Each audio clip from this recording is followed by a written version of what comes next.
en la sección Columna Violeta. Ay, querida muerte,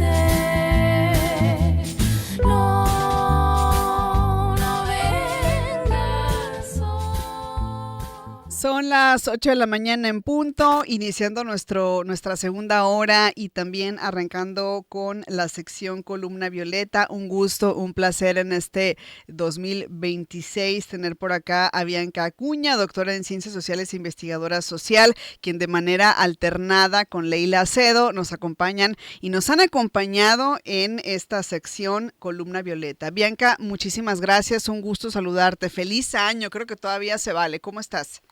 ¿Qué tal? Un gusto estar de nuevo en la Columna Violeta. Igualmente, feliz año. Yo digo que sí se vale todavía. Qué bueno. Igualmente, muchas gracias. Un abrazo virtual, un abrazo te Un mando, abrazote. Bianca. Y el día de hoy vamos a abordar un tema que a mí cuando veo este tipo de información me da mucha tristeza que se sigan presentando estos casos. En esta ocasión, pues esta menor de 13 años que dio a luz en un hospital allá en Chiapas. Fuentes oficiales reportan que la madre y su hijo están en un estado delicado de salud. Cuéntanos, Bianca, creo que hay muchas aristas y mucho que decir sobre este tema. Así es, bueno, como tú lo acabas de mencionar, esta niña de 13 años llamada Daisy, pues el caso de esta niña vuelve a poner sobre la mesa como puntos críticos en cuanto a las fallas en la protección de los derechos de las niñas y los niños en nuestro país.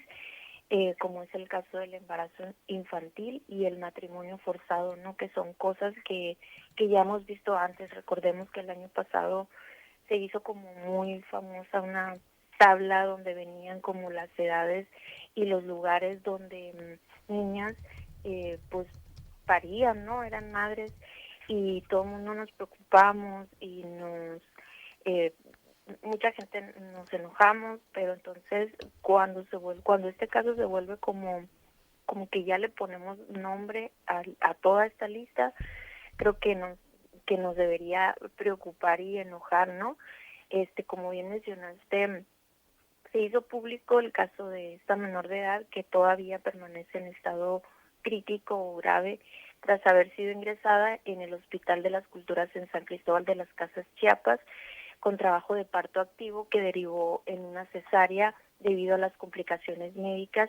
Esta niña, que al principio se decía que tenía 11 años, después se comentó que tenía 13 porque había sido registrada 2 años después de su nacimiento, llegó pesando menos de 40 kilos y con la estatura de poco más de 1,20 metros de altura. Su cuerpo no estaba preparado para un embarazo ni para un parto, y bueno, parto prolongado la llevó a terapia intensiva con daños severos en la vejiga, uretra y otros tejidos.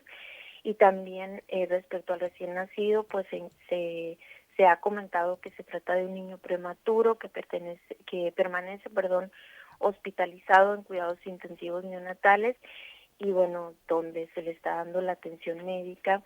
Pero este caso, como lo comenté, vuelve a poner la mirada en las fallas que hay en cuanto a la protección de los derechos de las niñas, especialmente de las niñas. Voy a hablar en nuestro país. Algunas cifras que se hablan desde la Secretaría de Salud, se menciona que en 2024 se registraron 92.660 nacimientos en adolescentes de 15 a 17 años y casi 8,000 nacimientos en niños de 10 a 14 años. Es decir, que de acuerdo al medio La Cadera de Eva, todos los días 21 niñas menores de 15 años se convirtieron en madres en este periodo de tiempo, ¿no?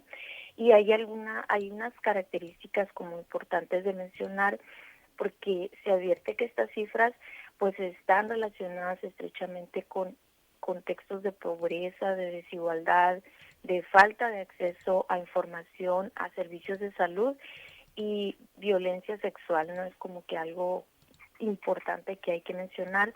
Y estos casos o estos hechos ocurren principalmente o especialmente en comunidades marginadas, como son comunidades rurales o comunidades indígenas. El caso de Daisy, al ser menor de edad, pues cuando una niña en teoría en nuestro país llega con un embarazo, pues el hospital está obligado a atender ese caso como un supuesto de violencia sexual, como se establece en la norma 046, la norma oficial mexicana 046, que está enfocada justamente en violencia sexual y que protege. O sea, una cosa importante de esta norma es que protege a menores de edad. Y bueno, también el Código Penal del Estado de Chiapas pues señala que toda relación sexual, digamos, con menores de edad de 14 años, pues son un delito, ¿no? Se constituyen como un delito y en ningún caso hay un supuesto de consentimiento legal. Y bueno, en este contexto el hospital tenía la obligación de activar el protocolo de la norma 046 y brindar la atención a la menor como víctima de violencia, además de dar aviso a las autoridades competentes, como son la Fiscalía, la Procuraduría de los Derechos de las Niñas, Niños y Adolescentes, y digamos como que así es un poco como el contexto. Algunos puntos que podemos como reflexionar o que pueden ser críticos en este caso es que, por un lado, la maternidad infantil no es un caso aislado, ¿no? Es una agresión sexual porque no hubo consentimiento posible, pudo haber habido coerción, abuso de poder o control de los adultos, y también es importante reconocer que una niña de 11 o 13 años no tiene la capacidad cognitiva o emocional para comprender las implicaciones de llevar un embarazo, ¿no? También hay fallas del estado de salud, del Estado, que son graves, como en el caso de la salud, la justicia y la protección. Como mencioné, primero, por un lado, estas fallas en la aplicación de la norma 046. El estado de Chiapas es un estado que ya legisló en el caso del aborto, de la interrupción legal del embarazo, y en este caso, como su responsabilidad, pues era detectar señales tempranas de violencia sexual, activar protocolos y garantizar el acceso a la interrupción del embarazo, que al final de cuentas es un derecho en casos de violación en todo el país, ¿no? Esto sí es algo que, por ejemplo, en nuestro estado es una de las causales por las que una mujer puede acceder a la interrupción legal del embarazo. Y pues aquí también se puede señalar como la actuación lenta de las autoridades, omisiones en el caso del acompañamiento y pues ausencia así en general de educación integral en sexualidad y protocolos también para detectar abuso. El embarazo infantil pues es un indicador, y es importante decirlo, de desigualdad de género extrema, de pobreza, rezago social, y bueno, también lo que hay detrás de esto es el control del cuerpo y de la vida de las niñas, ¿no? Casos como el de Daisy no ocurren de manera individual, sino que son el resultado de, pues al final de cuentas, un sistema o una estructura que permite y tolera que se siga reproduciendo la violencia sexual contra niñas en nuestro país, ¿no? Y como mencioné, especialmente en zonas rurales y comunidades indígenas, donde pese a que en el país está prohibido el matrimonio infantil, pues persiste esta situación. ¿Qué hay de las sanciones? Porque a mí me parece que es pues un tema muy complejo, evidentemente es un tipo de violencia, refleja también las desigualdades, pero no sé si tenga que ver el tema de usos y costumbres, si se da en ciertas comunidades en donde anteriormente pues esto del matrimonio, no sé, es que hay tantas aristas también. Hace poco yo veía también una nota de un matrimonio de menores, ¿no? Y fue muy criticado porque se subió a redes sociales y también se estuvo por ahí, fue objeto también de muchos comentarios, pero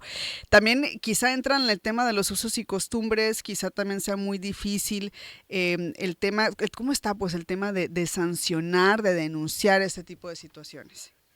Justamente, y también como cosas que se mencionaban era que llegó con la niña un chico de 18 años que se hizo llamar el esposo de ella, ¿no? Que Híjole, aparentemente ya eso no voy ha pues, ¿no? regresado. Ajá. ante este panorama que tú mencionas, una red de colectivas feministas Ajá. principalmente que trabajan por la justicia reproductiva en Chiapas y una serie de organizaciones, de hecho alrededor de 190 organizaciones se pronunciaron en este caso porque hay como opacidad, ¿no? Hay como falta de información y hay exigencias en este pronunciamiento y señalan, por ejemplo, investigaciones que se enfoquen en los derechos de las niñas y que permitan identificar y sancionar a las personas responsables porque no es muy claro, ¿no? Qué es lo que pasó ahí, cómo llegó a ese punto esta situación.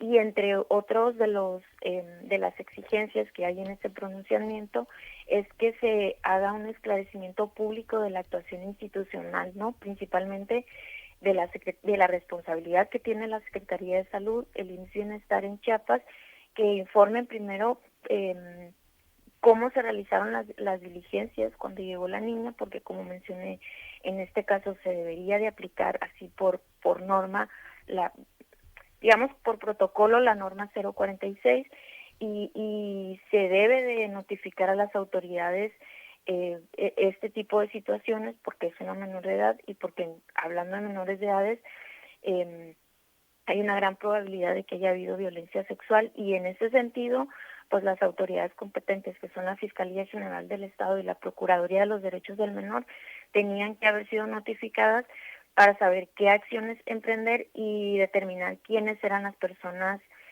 responsables, ¿no? Y son como que el protocolo o el camino que debieron seguir Ujú. en el hospital, que no ocurrió así. Entonces, aquí lo que se puede observar es que pues no hay garantía de las medidas de protección integral para las menores de edad, las y los menores de edad, no, pero estamos hablando específicamente de las niñas. También no hay una aplicación efectiva de la norma 046, que es una norma que rige en todo el país, en todas las instituciones de salud, sobre todo hablando de las instituciones de salud públicas, y pues no hay mecanismos de detección, de denuncia y de actuación de las autoridades y de las personas prestadoras de servicios de salud, ¿no? Entonces, esos son como que sí se habla como de, digamos que se justifican los usos y costumbres, pero en esta justificación es como importante nombrar que una menor de edad que es pues forzada a maternar a esta edad, pues hay como una combinación de violencia sexual y ausencia de protección de los derechos del menor, así como omisión institucional, ¿no? En este caso es como un entramado de violencia donde digamos que en el centro está el cuerpo de las niñas, sobre todo quienes viven en condiciones de marginación más fuertes, como mencioné, comunidades indígenas o donde hay pobreza extrema, y son casos que siguen siendo pues desprotegidos, silenciados y justificados bajo como este velo de los usos y costumbres, ¿no? Claro, qué desafortunado. Bueno, pues ahí está en resumen, es un tema muy complejo, es un tema muy amplio y te agradecemos, Bianca, que esta mañana lo hayamos podido abordar porque me parece es importante cuando sean estas situaciones abordarlas y que la sociedad sepa pues que desafortunadamente son situaciones que se siguen dando. Muchas gracias, Bianca. Al contrario, muchas gracias a ti, al espacio. Nada más así como ya para cerrar así rapidito, también quisiera como no dejar de mencionar esto que está ocurriendo, pues el inicio de año ha sido como muy fuerte, ¿no? Como acontecimientos internacionales que a todo mundo nos pusieron como hasta los que parece no interesarles estos temas, como a ver lo que está pasando en otros países. Y en estos días se ha hablado, se ha mencionado como la lucha que están encabezando también las mujeres en Irán, porque recordemos que pues hay un estado ahí de todavía como más sometimiento hacia las mujeres, etcétera, y pues ha habido movimientos sociales importantes que nada más quisiera mencionar que han sido encabezados por mujeres y que quizás los ojos del mundo podríamos o deberíamos de voltear Claro. a ver qué es lo que está pasando. Igual estaría padre abordarlo en la siguiente intervención. ¿Qué te parece? Sí, me encantaría. Muy bien, A ver perfecto. si no me gana Leila. No, pues mira, lo bueno que es un complemento, ¿no? Entonces La ahí, verdad que ahí sí. nos ponemos de acuerdo. Gracias, Bianca, un saludo. Gracias por el espacio esta vez. Muy bien, vamos a mensajes, regresamos.